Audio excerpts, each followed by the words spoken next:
Hello, welcome to episode whatever of Life After the Locker Room with myself, Mike Ireland, and my guest today, Charles Brooke Taylor. Hello. Hey all. Say hi. Hi everyone, how are we doing? There you go. The purpose of this kind of series that we're doing, and I do apologise for the setting today, but it's the last time, and we are very matchy-matchy. It's the last time I'm going to be able to see CBT before he jets off to Australia to live his new life. But yeah, this is the thing. Life After the Locker Room, we're looking at people that are retiring from sport and going into other things and looking at as why they did it. And today's a big one. Today is one that I was desperate to do and desperate to speak to before he jets off because it's kind of heavy. Well, I know you've lived it, and to you, you might be like, but it's massive. And there will be folk out there that want to speak to it, about it. So, so your sport, American football. Yep. How did you get into the sport? First played at university. So Where was that? That was at Swansea Uni. Yeah. So Swansea Titans were my original team. Up the Titans. Up the Titans. I think. I don't know. Are they any good? We were incredible. So we got a couple of national championships from Div 1. I got promoted up to Premiership in my final season. Which was quality, but I never got to play in the Premiership. So we got them there, and then I think they stayed there for a year, and then they have come on a little downward trajectory since then. But so how did you get into it? Why American football over, say, rugby, football, hockey, anything like that? I played rugby when I was about 5 years old, and absolutely loved it. Broke plenty of bones playing it, and fell in love with it. Yeah. Skewer fingers, knees, all sorts gone. And then one of my mates from school, who's a couple of years above me, a guy called Will Jones, he was a rugby player like myself, and he basically decided to try something different at university, went to Swansea, absolutely loved it, played American football there. And so then when I went for an open day at the uni, he kind of said, have you thought about American football? You might enjoy it. Play Madden, learn some rules. And so I think I went and bought like the cheapest Madden I could from CEX. I think that's how every British American footballer gets into it. Yeah. So, I mean, did you know anything about American football before you started? No, not really. Really? Only what I played on Madden. Wow. So you literally went from knowing nothing to playing. Yeah. Like that. That's amazing. So I just found that it was just such an interesting sport because rather than rugby where I was running around a lot, I don't like running, I'll admit. No one likes running. It's only for emergencies. Come on. Exactly. Yeah. So then it was 6 to 8 seconds of intense work and then a rest. And I was like, I can work with this. This is okay. I'm all right with it. So I absolutely loved it. Just the physicality of the sport, the tactics, if you want to go into the tactics side of things, the tactics are there. We'll come on to all this because I know you're a tactician genius. But I don't know about genius, but I try. You know your stuff. I know. Don't do yourself down. CBT is one of the coaches now. This is why we're doing this. Is a practice session for the Seahawks today. Then you just go, I've got this boss idea, and it just comes out. I remember for the Civil War. Yeah. You said, right, okay, I've based all of this on superheroes, and everyone was like, that's really good, and you just knew it all straight. Instead of kind of thinking how most coaches go, I haven't got a clue what I'm doing here. You just went, we're gonna do, and it was all just bad guys. Yeah, but it was straight off the cuff. And here's what we're gonna do. I was like, that's amazing. But yeah, you are good. The first game that you went into, can you remember it? Very first game. I can't remember it because I think I only played a couple of downs. Honestly, in my first season, D-tackle, nose tackle. My very first season, I think it was Swansea's first positive record for a season. It was my very first season, and I didn't get much play time. But then I think we had a few guys move on, a few guys move around, and then I was able to jump into starter, and that's where I saw I dig myself better. I improved. I worked on my skills a bit more. I can remember being in my uni dorm room, practicing my rip moves coming out of my stance and just practicing a rip straight away. And just doing things like that, drilling like that after year one to get better. So it wasn't until at the end of year one I'd say that I can probably start remembering games and picking up on the players that we're playing against and stuff. Because before that I wasn't getting much game time at all. So I mean, were any games or any moments that stick out that you went, yes, have some of that? Varsity in my penultimate year. So I had 4 years at uni, did a master's, and then so it was my third year playing Cardiff in varsity, between Swansea and Cardiff. And their centre snapped the ball and didn't even bother engaging with him, just swam over the top of him. And the centre had snapped the ball to the QB, who was under centre. He'd taken the ball, turned around, was running back to do a handoff for like a dive right up the A gap to the running back. But I'd swum over the centre and was past, so I was chasing the QB, and he couldn't see me chasing him. So he handed the ball off the running back, and I just clattered him straight away. It was like tackle for a loss for like 5 yards, and I was like, this is probably one of my best players, my favourite players ever. Yeah, exactly. I was just like, that's one for the books. I need to tape of that. Like, that's terrific. And then another one that springs to mind was, I think it was in my last year, playing in the national finals for the Div 1, I think it was, and had engaged the tackle. I think I was playing end, and the QB, our guys downfield, had everyone marked. The QB was looking for space, so I kind of opened up the gap for him to scramble. So I stepped left and moved my guy to the left to open up that gap, already loading my legs. The QB took the gap, and I just went and just took him straight out, and I drew him into taking that run route. And so it was like, that's smart. I've got you pegged. I know what you're trying to do. That's clever. I like that. I'm just going, come on. Just giving him enough space. Yeah, that's mine. Thanks very much. Just little things like that. So you finish up at Swansea. You're all done. Mm-hmm. Where's next? Where'd you go? Actually, a few years out of football. And then the next place I ended up was, I think it was COVID year, and it was at Worcester Black Knights. Worcester? Yeah. Oh, right. Yeah, were you down that way? I wasn't, but I travelled with one of my mates, Dan Savage. So I travelled down that way with Dan, and he was there as well. And so I went there for a couple of training sessions, and I think it was because it was a COVID year, it got called short. So I didn't actually end up playing for them, but trained with them, and they were a good fun group of guys.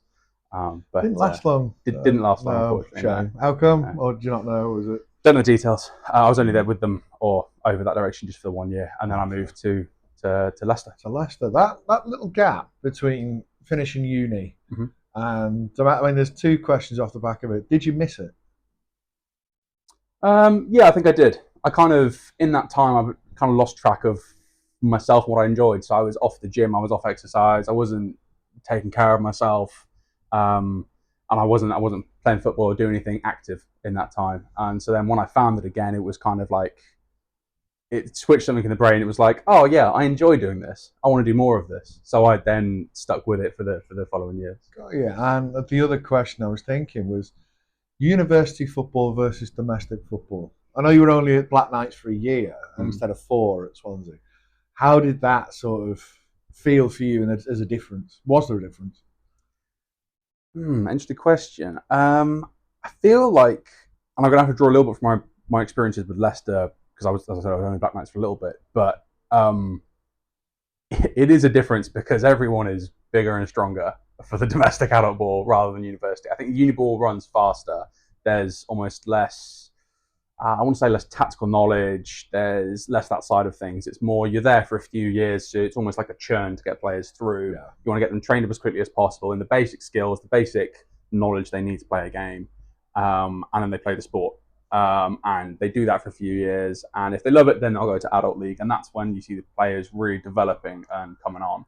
It's like there are uni kids playing with Leicester, and I see them over a couple of years, how much they improve and how much they get better. Really? And their skill set changes, their knowledge of the game changes when they come to the adult league. How about your enjoyment of the sport in terms of playing it, like your mates and all that, and your enjoyment of that side of things?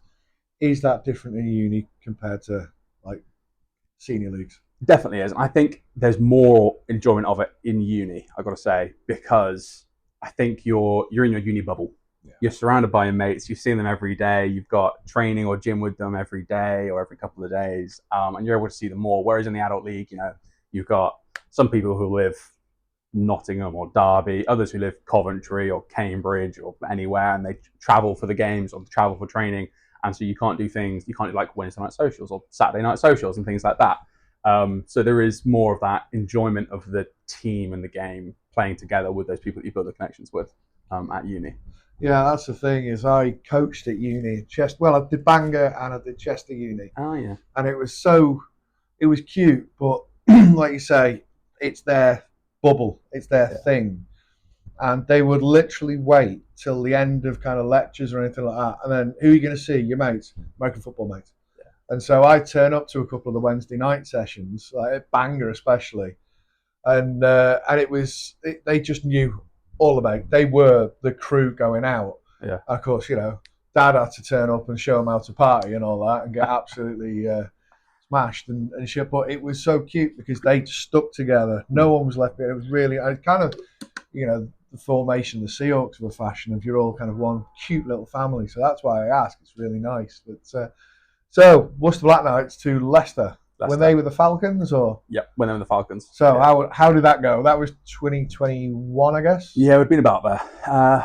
Yeah, it would have been about that. About 2021. How was that? Again, very similar to my first year at uni. Didn't see much game time. Really? Yeah. The defense at that point was absolutely stacked. Was that when they were talent. Prem? Or that was not. That was still Div 1, I think. Right. Any Falcons guys or Panthers guys watching, they'll know the history far better than I. I don't have the brain for the dates. Yeah, I don't think we were Prem. I think we were still Div 1. Right. Because I think we were still Div 1 at that point because I think we won that year, but then you didn't get promotion from the win, and then the year after that was when I think we went for the promotion and lost at EKP. So I think we were still Div 1 at that point. Yeah. So that was 21. And you're sort of like, you're on the bench and that. On the bench, get a few reps, playing here and there, a little bit, like move towards the end of the season. Is this the year, or is it 22? Which was the year that you, well, that's a part of apologies, guys. I'm going to have to ask, when did you die? When did you die the first time? That was 20, what year are we in now? 25. That was 23 when I had the injury. Right, because so 2022, you're still playing, you're becoming more of a player, you enjoy that year, good times had by all. Good times had by all, promoted up to Prem. Big thumbs, hooray, everything's A, CBT's locked in at D-tackle. Yeah. Don't think about him, he just goes, 2023 rolls around, now you're in the Prem. Mm-hmm. Describe that game, the prep for the game. Was it just like any other game, or was there anything in that lead up or in that game that was like a bit of a, kind of a hint at what might happen? No, it was the last game of the season. And honestly, the pre-game vibe was like it was a must win. We had to win this game to stay up in the Premiership. Felt like there was a lot riding on it. It felt like there was a definite tension. That like palpable to me that I could feel. Other people might say no, it just felt like every other game, but to me it felt like it was a tension. I was there. I wanted to win. I wanted us to do the best that we could do, and I think we'd beaten Merseyside or we'd drawn with them previously. That's who it was against, Merseyside Nighthawks, and it was like, okay, this is a must win. Like we've got to do better on this game. We've got to win this one. And it didn't go to plan. So go on. What elaborate for the folk out there. Yeah, when you say it didn't go to plan, describe the play. Do you actually remember? I can sort of vaguely remember it. I've also watched it back on the tape since. So I've got a highlight reel of like plays for that season, and it's the very last play I put on there. So describe the play. You line up. You're ready for your D tackle. I think I was end at this point. So you're there, ready to go. Describe what happened. Yeah. So ball had been snapped. Run was coming towards me. As I've gone to make the tackle, I think it was holding. Other people look at the tape and say it wasn't holding, but I think I was held. Which is why I couldn't get my body in the way to make a proper tackle, obviously. Yeah. But I think I've gone to make the tackle, and the force of me hitting forward and the guy running kind of almost parallel, kind of angled away, and I've come in from the side, and the top of my head has, with my power for the tackle, smacked into his hip. And the running back's hip, obviously, solid bone, really, doesn't go very many places. So what has given way is my C3, C4 in the neck. So it compressed my spine, popped the disc into my spinal cord, which then swelled and pretty much paralyzed everything beneath this point. It's kind of, there's a bit of scar at the front, but beneath the C4, C5, which is kind of where you hold the bar for a high bar squat, sort of up this sort of point. So everything beneath there was then, as the swelling took place, slowly paralyzed. Jeez. So what happened? I mean, were you aware of what had happened? Were you lying on your back and on your front? What was going on? I was on my back, and from what I've heard since, is guys initially just thought I was knocked unconscious. So the medics were called. One of my guys, Akil, Akil, great guy, came running over, kind of like held the head still, things like that. And people wandered over, made sure I was all right. They thought I was unconscious, and they see me eyes awake, like eyes open, talking to Akil, and they realized, oh, something's more wrong here. And then it was, I've not got huge recollection of it, but then it was like, okay, call the ambulances, things like that, and get everything sorted, take care of them. But it was then like seeing what movement I've got, whether I can move hands, feet, things like that. And I don't think there was much movement going on, because then as soon as the swelling starts, it all swelled up, and then it was nothing after the swelling took hold. So what do you remember next? It's a good question. There's kind of bits of memory through it. Everything from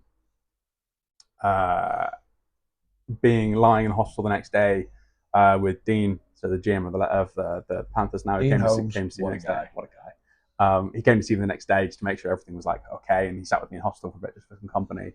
And I hadn't had a wee, hadn't passed bowel movement or anything like that, and they were like, okay, we need to know if you've got control down there, sort of thing. So then like Dean like sat there whilst I'm trying to piss in one of the little cardboard tube things, and like struggling with it. And like memories like that. And then could you feel it? No, I couldn't feel anything. So you couldn't even like release. It was just I had to basically like tense up and try and like squeeze and try and have that sort of muscular control to just make something happen. And then I could like hear it dribbling in. I was like, cool, we've got movement. Like that's fine. Nailed it. And then they were giving me like all the, it was basically, if you can't wait, you're going to have a catheter. And I was like, I don't want a catheter. No, I'm all right, thanks. Spoiler, ended up with one anyway. Oh, mate. But yeah, it was basically trying to avoid that. And then like, and I was in like a room on my own, where I had like, because I basically couldn't move, so I had to be rolled around for everything like that. When they need to move me or go for extra scans, it had to be like a sheet with like people pulling it and then like rolling me on a sheet and off a sheet, because I couldn't help move myself. How did that feel emotionally for you? How scary was it? It was scary. I think it was scary for my mum, who was actually at the game watching when it happened. And as soon as it was like neck, bits are paralysed, apparently her mind went straight to, we can revamp like the dining room at home and turn it into a ground floor bedroom, and Charles can stay there, so then he won't have to worry with stairs. So like Mama BT was fretting, she was worried. That's so good. Yeah, I love the Mama BT. Yeah. That's really cute. I like that. So probably that's what her mind meant. But like for me, it was like shit. Is this the end of everything I'm trying to do? Because like that year, I was trying to have a bit like I believe like growth comes outside your comfort zone. So I was trying to do things outside my comfort zone, one thing a month that year. And so I'd done things like I'd gone on an adventure holiday on my own, hiking through Morocco. I'd gone to a drag show, which I'd never done to before, not to participate, but to watch. Did you think about it though? No, that's not something I feel brave enough to do. Not on a stage in front of people. That's I don't think it's for me. Having seen one now. I'd done a wolf run, just things like this, and I had booked a bungee jump, 300-foot bungee jump course in the UK for September. And my injury happened in August, so I couldn't do the bungee jump. I mean, it might have sorted you out. Yeah, I might stretch it out a little bit, you know. Just need a bigger space here in the neck after that one. Yeah. So yeah, I was trying to do things to push myself and get outside the comfort zone. Like speed dating on Valentine's was like, that's outside the comfort zone. Didn't go well. That's outside the comfort zone massively. But like, you got to try these things, right? You got to give it a go. And so yeah, my first thought was like, oh shit, this is gonna like put an end to. Am I allowed to swear? Yeah. Yeah. Oh shit! Put an end to my plans for the year, sort of thing. And it was like, damn, yeah, okay, this might be a problem now. And then when it was kind of day 3, day 4 of not being able to like move my legs and walk, and I was like, shit, this is like a life problem now. Like, yeah, frightening times, very frightening. So you say day 3, day 4. We're moving on down the line now. Mm-hmm. What? I mean, obviously you're walking, talking fine now. Yep. What came back first? Hands. Yeah. Hands and fingers came back first. So that was probably, so basically the hit happened, disc went into cord, lots of things paralyzed. Some of it was just from swelling. So they pumped me full of anti-inflammatories, and when the swelling started to recede, I got more back in my hands, my arms, things like that. So like the hands were the first thing to come back, and my grip strength wasn't there, but I could move. And so it was like, cool, I can do that. We can work with this. But then like on a ward in a hospital, there's all things beeping. You don't sleep well, so it was like, I can do this, so I'm gonna do this for the 19 hours until I next see someone. Really? Yeah, until I next get my physio for more exercises, and then they're like, okay, can you raise your arms? And I'm like, I've got like movement of this part of my arm, and they're like, cool, that's more you had yesterday, good stuff. So I'm just doing that until I see them again, and so then it's like, yeah, chicken wings and crab claws. Yeah. So it's basically just a case of like, for the hours, I had nothing else to do, so for the hours I'm awake, I'm doing those exercises. I'm getting the most out of it that I can. Like there was when I was moved to ward, and it was like, okay, now I can move a foot or like lift a leg up.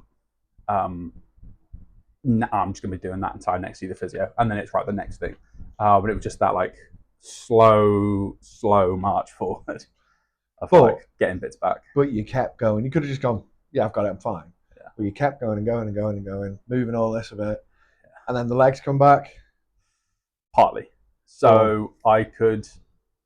Basically, what was wrong was I would have been able to lift my leg forward, but I didn't have any power to drag back. Okay. So I wouldn't be able to take a step. So obviously, the step is comprised of your foot moving forward, and then like almost like a backward pull with like the hamstring to move the next leg forward. And I could do the forward bit, so I could do the move forward. Obviously, practiced that plenty whilst I was lying in the bed. Yeah, just little forward movements. But I couldn't do anything back. So after every forward, I had to manually move my leg back. So I wouldn't be able to walk. So I wouldn't have had that. How far down the line's this? This is probably day like 5, 6, 7 so around this that is sort of period. Fairly rapid. Fairly rapid, yeah. I mean, I was only in hospital from the 13th to I want to say the 22nd or 23rd in total. So it was like 9-10 days turnaround. That's amazing. Which is absolutely terrific. Like, thank you NHS. Like, fantastic job. That's the thing. They've been fantastic for me recently. I'm doing all my feet. I know my finger's a bit janky, and I've had like bits and pieces. You can't fault them. No, you know, they do a great job. Thing. They do a fantastic job. So if you are in the NHS, thanks very much. Cheers, guys. Appreciate you. So you get into now. You can start moving your legs. You're not quite at walking pace yet. Yeah. Did you go out on a wheelchair, or did you manage to walk out of your own steam? When I left the hospital. Yeah. I technically went out in a wheelchair, though I could walk at that point in time. But they wheel you to the door. Wheeled me to the door, and I was in a wheelchair to take out to like mum's car. So yeah, the not walking was basically, they kind of came to me and said like, you're either gonna not walk again, or we can do surgery. It might work, and you might walk again, or it won't work, and you still won't walk again. So it was a bit like what do you want to try? Do you want to try not walking? Do you want to take the risk and end up not walking, or do you want to take the risk and you might succeed? And so I took the risk, got the surgery, and I could walk. But the weirdest thing was then trying to walk after like 7 days of lying flat. Because then like my brain recalibrated, all the balance recalibrated, things like that. So the first time I got like sat up from lying down, I was like, what is this new sensation? Like, what is going on here? It was wild. Yeah, it was absolutely crazy. But yeah, when like moving around and things, as soon as I could sit up, I was okay. Let's sit up, let's move, let's try walking with the like, have the neck brace on, the bandage over. Let's try walking, let's try moving. Once I got past the dizziness, the movement worked better. But when I left, I could actually walk a few steps, and so that was magic. Good. I could do stairs with a banister, because physio led me out of the ward bit to some one of the staircases of the hospital. Yeah. And there was like people like walking down the staircase and like doing their day job, rushing places, and they're just like one step at a time. And I'm like, I feel so useless, but I'm making progress. But you can walk. You've come back from a horrific injury, and you've had surgery and all that, and everyone's run up and listen, guys, I couldn't pee a couple of days ago. Yeah. This is that's absolutely fantastic. So you go home, rehab. all that sort of stuff, and yeah, I want to say normal-ish, but you're back to normal. Did you? I mean, you've obviously had this crazy traumatic experience. Did you miss football or sport in any way? Yeah. Really? It kind of gives you like I felt like it gave me it was giving me a purpose. So I don't like letting people down. It's the reason why I like to come to the Seahawks events, because I'm like, cool, I'm a coach they can rely on. I'm a consistent face. It's true. You have been to everything. Bar Hamburg, we found out. Hamburg, yeah. For some reason, I just put you there anyway. Yeah, I just assumed you were there. That's how reliable I want to try and be. Like, you think I'm there when I'm not. That's how reliable. CBT's here. He's somewhere doing his coaching stuff. Yeah. It's cool. So I want to be the best I can be for the guys around me. So like with my coaching now, I still train like I'm playing, because I don't want to ask my guys to do something that I can't do myself. So for the D-line, I want to be able to be down in stance, firing out, hitting some moves, driving guys back with ball rushes, like push pulls, things like that. I want to be able to do all that. So I want to be that reliable figure. And so when I can't do those things, I feel like I'm letting the team down, I'm letting myself down, I'm letting my teammates down, and I don't want to do that. So that's kind of what sport felt like it gave me. It felt like it gave me that purpose of committing to others, and that if I wasn't doing it and wasn't being my best for them, I wasn't good enough. I wasn't supporting them. So I've got to ask it's a stupid question, but I've got to ask anyway. How tempted were you to put a helmet and shoulder pads back on? Honestly, I've been pretty tempted. Really? Yeah. Oh, mate. Especially first year coaching in Div 1, when things were not going well for the Panthers, and I just wanted to like throw a pair of pads on, throw a lid on, and jump in there, because I was like, hey, it took me like 7 years of playing to get that injury. As far as I see it, I've got 7 more years of playing until the next bad injury. Logic, right? Love it. That's how it works. Turns out that's not how it works. No, it's roll the dice. It could happen anytime. Yeah. So when I came back to training one time, I actually did. I pulled a helmet on just to see if my lid still fit. I pulled my helmet on before I gave it to someone, because they were like, "Oh, it feels weird on my ear," so I pulled it on. And then when I went to pull it off, and I felt it twinge the neck muscles, because nothing had fully healed up yet. And so it was like, oh, that's basically just like pulled my neck out of place. Not out of place, but like that's like pulled the neck muscles. I should not wear a helmet again. And so then I just like took the lid off and go back to the dude, and I was like, I'm gonna go take some painkillers, and I'll go back for the rest of the coaching session. And they were like, you okay? And I was like, yeah, I've just like twinged the neck, taking the lid off. Like, yeah, okay. What is that? It must flashback you straight back to lying on your back versus those Nighthawks going, that's where I was, let's not be there again. Yeah, a bit. Like there's so many things now I've got to be more careful about. So like basically there's metal in my neck now. So it's the vertebrae were compressed, the disc shot out, and so they've had to pull them apart and put a spacer in, which is what the scar is at the front. They went in through the front and put a spacer in the back. I'm going like this. I don't think it's that tall, because then I'd be 6'2", but you know, it's probably like this. I'd love to be. We would all love to be. I'm 6'1.5". That's what I tell everyone. 6'1 3/4", 187 centimeters. Yeah, I'm so close. In shoes, I'm 6'2". That's what I'm saying. There you go. So yeah, there's those things that I feel like I need to be more careful around now. So like, I used to love like kids play equipment. Just go and jump on like a climbing frame or go down a slide. But now I'm like, if I fall off that and I dislodge that, if it moves, it's severing my spinal cord and completely paralyzing. Whoa! So probably shouldn't play on kids' play equipment anymore, like especially when it's wet or cold or whatever. Need to be careful with icy temperatures, like wear proper footwear and all that, so I don't slip. Because if I slip and I fall and I dunk my head back on something, problems. So it's just the little things like that that I hadn't really considered, and now I'm like, oh, I need to be careful with that. Roller coaster rides. I was told not to go on a roller coaster within 2 years of surgery, because of like the throwing your head around motion as it goes. I never thought of that. Yeah. Crikey. So just things like that. It's so restricted. Just a little day to day. Personally, don't, because I'd rather you stay here for a little bit longer. If if I'm being honest, CBT, you're a good lad. But so you kind of now we're up to speed. We're coaching. We're still. Yeah. How does it feel, coaching versus playing? It's intense, but in a different way. So playing, you're intense because you're on the front line. You have a direct impact on what happens on that game. You know, if it's a run, I'm the guy, middle of the field there, bosh the centre out of the way and make the tackle. Yeah. If I'm on the end and, it's a pass play, I'm the one rushing through, making tackles, making sacks. You've got an impact on what actually happens on the play. Right. The coaching is intense because you've got an impact on what happens on the game. Ooh. So play by play, your players have the impact. The overall game, I think, the coach plays the part and has the impact because they're the ones out there calling, saying what happens. So as a D-line coach, I'm there telling the guys, okay, like these guys, the QBs, more a scramble QB than a pass QB. Let's get after him, force him out of the pockets. You're having to make bad throws on the run. We've got like a Mike backer who's QB spy. So if he tries to scramble, Mike's got him. That's forcing him to make bad passes. Our guys can get interceptions. So it's looking at that tactical element. We're then able to say to the D-line, okay, go after the dude, get after him. Don't worry about the run because your buck or your sandbacker's got that covered. And playing the tactics and giving them the individual bits. And so it's intense because it's more of a mental focus on it rather than the physical focus. I like that, and you still get the same sort of rush from that. Similar sort of rush. I don't think any rush really compares to like just physically dominate. Sounds weird. Physically dominate another man.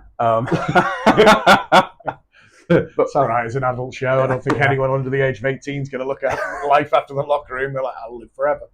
Possibly, but you physically dominate as many men as you like, CBT. Yeah, thank you very much. So there's nothing really compares to like when you're there with the center, he snaps the ball and you're there in his face, driving him back, and you're like, bum, bum, bum, bum, bum. Yeah. And then you like reach an arm out and slap the QB. Like that's just gesture of distance. You love to see it.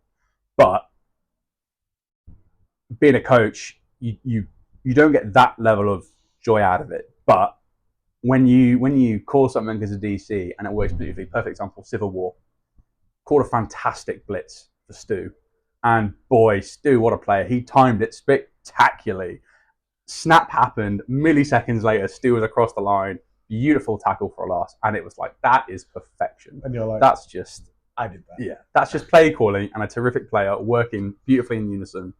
And it's almost luck that it's happened that way, but like the harder I work, the luckier I get. So the more you try these things, they work and they happen. I love that. Stu Edwards, by the way, we wish you all the very best in that Canada.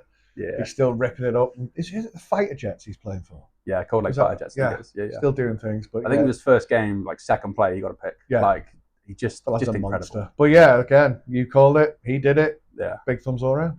Yeah. So Everyone's I mean, we kind of pointed at this. You're off to Australia. Mm-hmm. You work for hold the bottle up. These guys, free promo, Gymshark, call us. There you go. So, did your injury give you more drive in work? Because this isn't like a little thing to be picked to go over to Australia. I'm not going for work. Oh, right. I thought it was work you were going. No, it's not work. So I'm currently on a 12-month contract with Gymshark. I'm just going over to go live over there. My girlfriend's Australian. Oh, so I'm going over there to live over there. Did that give you a kick up the arse to go and do more weird things? Yeah, to go live more life. Absolutely. There you go. That's what was kind of going with it. Was like you were thinking, rather than sit around here with kids cover your ears, with your thumb up your ass, like most folk do of I'll just plod through life, you're going, boom, I'm going to go and do new and interesting things. Yeah. That's it's like I said before, like trying to do a different thing every month for that year, and it like put a stopper in that. But it's no reason why you can't still go and live your life and get after something. Like I said, growth comes outside your comfort zone. So a couple of months back, I was on holiday in Jordan, hiking through Jordan, through like the deserts and like Wadi Rum and things like that, up the highest mountain in Jordan, which is only 1,854, so it's not huge, but it's 37 degrees. It's nowhere, pretty small. Well, like medium high. Like Snowdon's like 1,000. Everest is what, like 10,000. Like there's midpoints to it. Like, yeah, it's all right. Like it's fine. I don't think I think the highest I've ever gone is Malvama in North Wales, and that's a hill. Oh, okay, yeah, that's good. Oh, yeah. Yeah. Right, that's so awesome. I still like to go and do interesting things and get after interesting things, and just do different stuff. Right, that's fantastic. So, but that's giving you the right. I'm just going to do it. Yeah. Whereas before you might have held back, or have you always been a bit of a... No, previously I would have held back on things. It's definitely points in time in my life where I felt like I've not had that drive to go and get after something or to go and try something different. I find that my life often boils down to these points in times where it's a safe choice and a risky choice. And I definitely used to be I used to be the safe choice guy, and I was like, nah, let's play it safe. Let's go for the easy option. Whereas now it was like 2 places to work. I could go Gymshark, or I could stay with where I worked before, a place called Ibstock, manufacturing business. And it was like, I could stay here. I'm already doing this. I know how it works. I could do this. Or I take that risk. I do something that's probably a little difficult, that goes outside the comfort zone, that pushes me that little bit more. And let's go for that one, because then that's going to become the comfort zone. And then the next thing, like moving to Australia, will be well outside the comfort zone, and that will be then the comfort zone will become Australia. And so that moves back here. And then the next thing is the risk. Nice. And then it keeps moving up. And then it's that almost linear progression of you take that risk, you move up, that becomes your comfort zone. You get comfortable with taking that risk. And none of it becomes a risk, so you look for the next thing. I love so it. I like that it. sort of. Absolutely love it. And you will obviously, you're going to go and find teams out there to get involved in. Absolutely. You were saying before, every state has a state team and little mini teams. Well, I'm not going to lie, is, if any sponsors out there want to sponsor the Sea and Seahawks, we could go and see CBT in Australia and do a little kickabout down there and get scorched and eaten by everything. Are you not worried about the insects? And well, basically, it's not just the insects, the snakes, even the magpies want to kick your ass. Yeah, the magpies are freaking terrifying. No one tells you that, like, they sing, and it sounds like a robot from Doctor Who when they sing. It's crazy. Like, our magpies here don't sing. No, they kind of chatter. They squawk and chatter, yeah. Down there, the first morning when I was there on holiday, and I woke up and I was like, am I under attack? Like, what's going on here? I woke up adrenaline straight away, and I was like, what's that noise? And my girlfriend was like, what noise? I was like, that noise. And just like this out the window, and I'm like, what the hell is that? And she's like, oh, it's just a magpie. I'm like, oh, what? What makes that noise? What are you on about? It's just a magpie. She was like, oh yeah, I thought to tell you. And I was like, yeah, be afraid of everything. Yeah, everything is terrifying. So how long to go now? 18th September, so 2 months. What are we on now? What are we on the 11th, something like that? 12th. So we're recording this 12th of August. July. Yeah. You've missed a month there. The half, Jesus Christ. It's so busy. It's chaos. There's a lot going on. But yeah, it's not long to go, and then the next big adventure. Then, like you say, the next big adventure, then the next big adventure. Yeah. But good, and you've been, like I say, I mean, it's a horrific accident, but you've had a hell of a kick up the arse to go, I'm going to live my life. So for anyone that is in your situation that's obviously had to, because you were forced, you can't go back to football. Well, I can't go back to any contact sport. No. If you got any advice for anyone that finds himself in that situation? Or just keep going. Keep going. Time, they say time heals, and it's true. Time does usually heal. But like, one kind of saying and phrase I've enjoyed, I know I've dropped a lot of like phrases here. You go for your life, mate. Yeah. It's all right. One I've always enjoyed is, everything will be all right in the end. If it's not all right, it's not the end. Oh, I love that. Yeah. So that's got me through lots. That's got me through like breakups, depression, all sorts. Like the injury, that's kept me going. And whenever I've felt like a day is not being all right, and I've not enjoyed that day, and it's a day when you're there, like, you really just want things to stop that day. Yeah. You know it's not the end because it's not all right, and it will be all right in the end. You keep going. I love that. Yeah, I love that, man. That's fantastic, and what a way to end. That's that on an absolute blockbuster of a phrase. I mean, thanks for coming on, and I know this room is like an absolute oven. We have, I don't know, well, luckily you can't hear it because we've got our little mics on, but we've got a fan right there blasting us to try and keep us cool a little bit. I don't know if it's hit you at all. I'm getting the edge of it, yeah. But yeah, if you've been affected by anything that you've listened to tonight, CBT, even though he's a million miles away by the time this comes out, he's always on socials. He can answer any questions for you. Or there's other organisations out there I drop on every time. There's Mind, there's Samaritans, anything like that can speak to you. There's counsellors out there that are more than willing to help you. Bev Beckett's a cracking good egg. She'll speak to you all day long. If you want her details, I can pass them on. She's the one that I go to because it's one of those things. I think counselling helps a lot of people. It's a fantastic thing. But yeah, there are people out there, and as CBT says, if it hasn't turned out in the end, it ain't the end. Yeah. We're happy with that, and that's fantastic. Thanks again to you, mate. This has been absolutely wild. We're going to go and do things. This has been Life After the Locker Room. Big loves. Ta-ra. Love you. Bye. Cheers all. Bye.